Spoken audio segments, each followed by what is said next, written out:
Hi friends, welcome to Indhu's kitchen. இன்னைக்கு நம்மளோட கிச்சன்ல இட்லி தோசை சாதத்தோட தொட்டு சாப்பிடுற மாதிரி ஒரு டேஸ்டான புதினா சட்னி எப்படி செய்யறதுன்னு பார்க்கலாம்.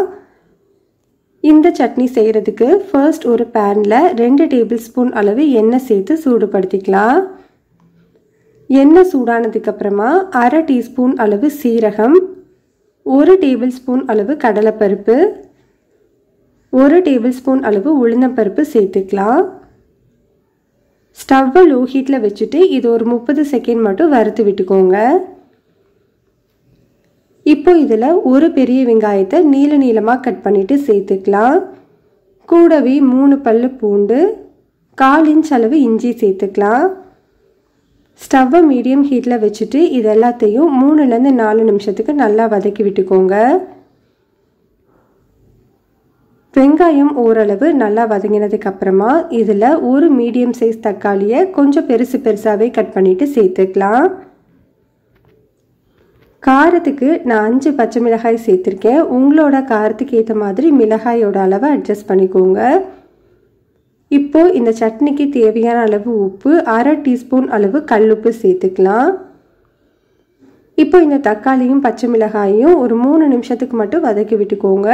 தக்காளி நல்லா வெந்தால் மட்டுமே போதும், ரொம்ப மசியணும்னு அவசியம் இல்லை. இது கூட ஒரு சின்ன துண்டு புளி சேர்த்துக்கோங்க. புளி ரொம்ப அதிகமாக சேர்த்துட வேண்டாம். கூடவே 2 கைப்பிடி அளவு புதினா இலை சேர்த்துக்கலாம்.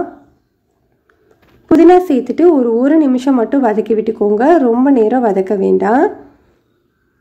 இப்போ நம்ம ஸ்டவ் ஆஃப் பண்ணிவிட்டு இதை நல்லா ஆற வச்சுக்கலாம்.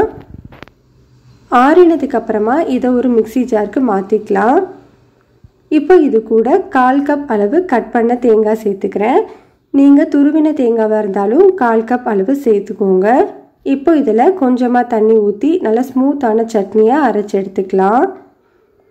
அரைச்சி வச்சுருக்க சட்னியை ஒரு பவுலுக்கு மாற்றிக்கலாம். இப்போ இந்த சட்னி தாளிக்கிறதுக்கு 1 டேபிள்ஸ்பூன் அளவு எண்ணெய் சூடுபடுத்திட்டு 1/2 டீஸ்பூன் கடுகு, 1/2 டீஸ்பூன் உளுந்தம்பருப்பு, 1 வரமிளகாய் சேர்த்து தாளிச்சிட்டு சேர்த்துக்கலாம். அவ்வளோதான், நம்மளுக்கு சூப்பரான டேஸ்டான புதினா சட்னி ரெடி ஆயிடுச்சு. கண்டிப்பாக இதை நீங்கள் ட்ரை பண்ணி பாருங்கள், ரொம்பவே நல்லாயிருக்கும். பிடிச்சிருந்தா லைக் பண்ணுங்கள், ஷேர் பண்ணுங்கள்.